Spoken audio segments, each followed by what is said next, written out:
The Venezuela strike. Why the US attacked. What comes next?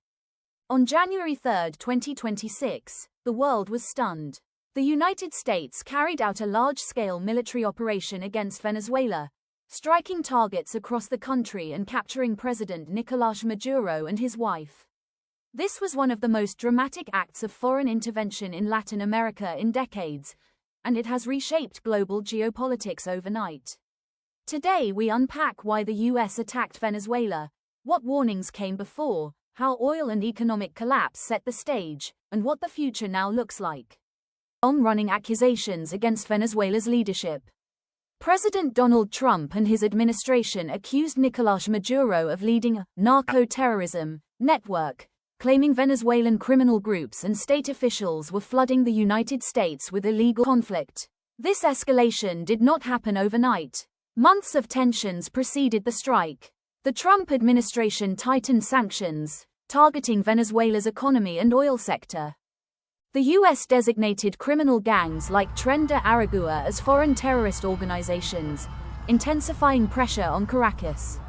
American forces attacked drug smuggling vessels at sea in the Caribbean and Pacific, a rare direct military action before the January assault. Venezuelan oil tankers were seized, and a naval blockade was announced to strangle exports. International law scholars warned the strikes could be a crime of aggression under the UN Charter without Security Council approval. Maduro was repeatedly offered safe exile in exchange for stepping down, offers he refused, calling him slave's peace. Venezuela's economy, oil and collapse. To understand why Venezuela became such a flashpoint, you need to understand its economy. Venezuela is a petrostate. Oil is literally its lifeblood. The country holds the world's largest proven oil reserves, estimated at about 303 billion barrels. Yet despite this wealth, Venezuela's oil industry has suffered decades of decline. Mismanagement, corruption, underinvestment and sanctions have crippled production. Output that once topped 3 million barrels per day has fallen to around 1 million barrel of oil per day or lower in recent years. In 2024, Venezuela's state oil company PDVSA reported export revenues in the tens of billions but far below potential. Oil has accounted for over 80% of Venezuela's exports historically and still dominates today. But sanctions, military blockades, and an almost frozen export market have choked Venezuela's key revenue source. A full oil export blockade causes shipments to remain docked and tanks to fill without buyers. Residual fuel has piled up because tankers won't enter Venezuela due to U.S. pressure. Exports that once went around the world now struggle to reach buyers. This means Venezuela's government, already burdened by hyperinflation and past mismanagement, now sees its single greatest economic engine stalling just when it needs revenue most. The capture of Maduro. What happened? In the early hours of January 3, U.S. forces launched airstrikes across northern Venezuela, including around the capital, Caracas.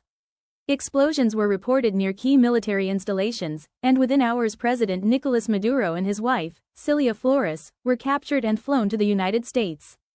Trump declared the operation a success and said the U.S. will take control of Venezuela temporarily until a safe political transition can be organized. This level of unilateral capture of a sitting head of state is rare in modern geopolitics, and it has triggered intense global debate. Many world leaders condemned the action as a breach of international law and Venezuelan sovereignty, including France and Mexico. Cuba's president called the attack state terrorism, highlighting regional security concerns. The UN Security Council is set to review the legality of the strike. Global war and repercussions. This episode doesn't exist in a vacuum. It comes at a time of widespread global instability. Ongoing wars, like Russia's invasion of Ukraine, strain alliances and distract policymakers. Trade tensions and resource competitions are intensifying between global powers.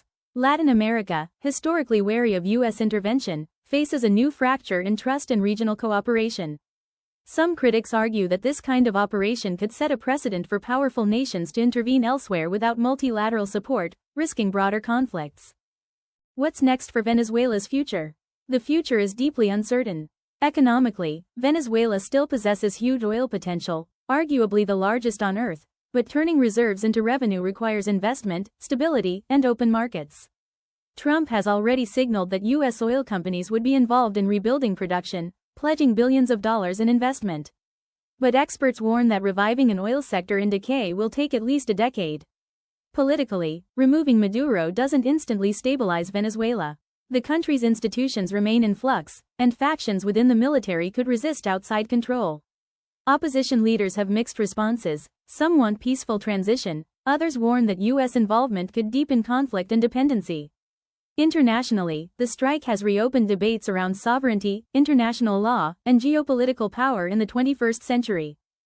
Conclusion: the United States' strike on Venezuela, capturing its leader and asserting temporary control, represents a turning point in modern geopolitics.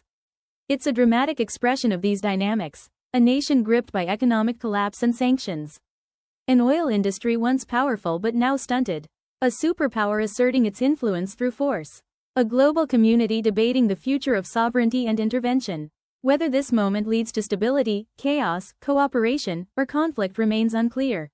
What is certain is that the ripples are already traveling across continents, reshaping markets, alliances, and the future of a nation rich in resources, yet burdened by decades of crisis.